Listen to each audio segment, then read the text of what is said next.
Hey everyone, Mr. Russell here to take you through how to calculate a rate of change. Okay, so on the screen here you can see our definition of what a rate of change is. A rate of change shows the relationship between two quantities that are changing. Now, an important key word here is the idea of what a rate actually is. And I want you to think about some other rates that you've talked about before in your life. We could talk about speed as a rate. And how do we typically measure speed? I think of miles per hour. In gym class, you may have talked about your heart rate. Heart rate is measured by beats per minute. Now, what you notice is when you talk about or describe a rate, you bring up two different quantities, right? In this case, in each of those, right, we had, example, miles in comparison to hours, and beats or heartbeats in comparison to seconds. So when we do a rate of change, I want you to always think about what those two different quantities are. And for our purposes, we're going to see how those quantities are changing in relation to one another. Okay, so three different rate of changes I have to look at are these three. So here we're comparing miles to hours. The second one, we're comparing gallons to seconds. And my favorite one, the third one, we're comparing money or dollars to number of chicken nuggets. And I want you to think about all three of those and decide for yourself which one can we call the independent variable and which one's a dependent variable. So which variable changes in relation to the other.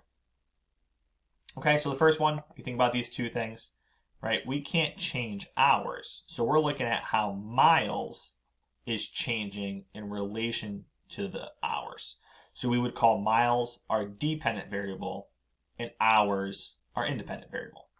The second one, same thing, we can't change time. So seconds is again our independent variable and gallons is our dependent variable. So this one's set up as our dependent variable over our independent variable. And the second one, right, we would say, all right, well, how does our cost change in relation to how many chicken nuggets we buy? So chicken nuggets is the independent variable and price is the dependent variable. Again, that one's set up as dollars over nuggets. Okay, so for each of these, rate of change, we set it up as our change in our dependent variable divided by the change in our independent variable. And that's an important thing to remember when it comes to rate of change. So if you need to, please write that down now.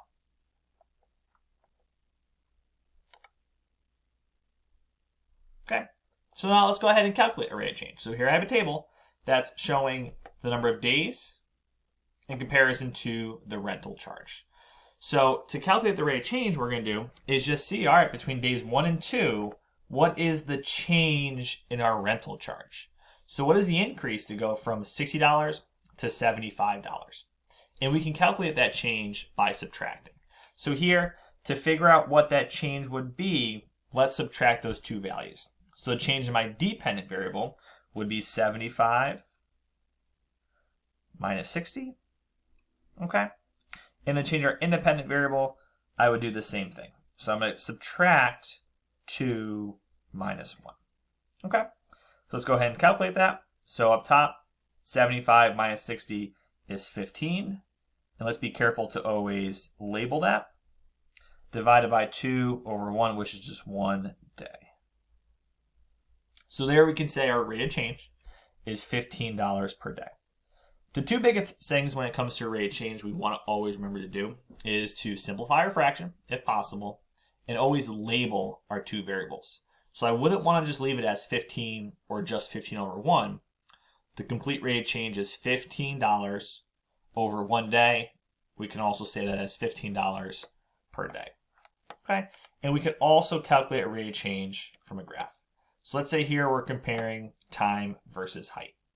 Okay, remember that on a graph, our independent variable is always on the horizontal axis, and the height is always on the vertical axis. Okay, and now I want to calculate what is the rate of change of this line.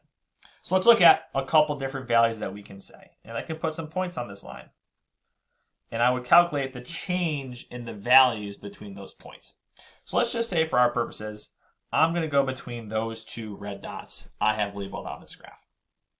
Okay, so first I want to calculate what is the change in the dependent variable, which we know is height, to get between those 2 points. Well, I could either I could subtract 1,000 minus 2,000 or 2,000 minus 1,000. I'm going to go with the first option. So I'm going to subtract and say, all right, my first point has a y value or a dependent variable of 1,000 feet. I'm going to subtract from that 2,000 feet. Okay. Now the important thing to remember is that since we started with the feet of my first point, or the y value of my first point, I want to also start with the x value of my first point. Okay, so here I say 1,000 feet went with 1 minute, so I'm going to subtract 1 minus 2. Okay, so let's go ahead and simplify. So 1,000 minus 2,000 is negative 1,000.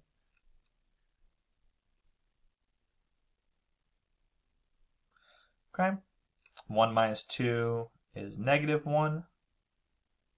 So this rate of change would simplify. Okay, negative divided by negative is a positive.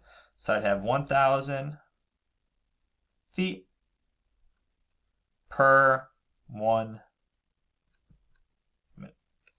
And there we go. That's how we calculate rate of change. If you have any other questions, please ask one of your math teachers.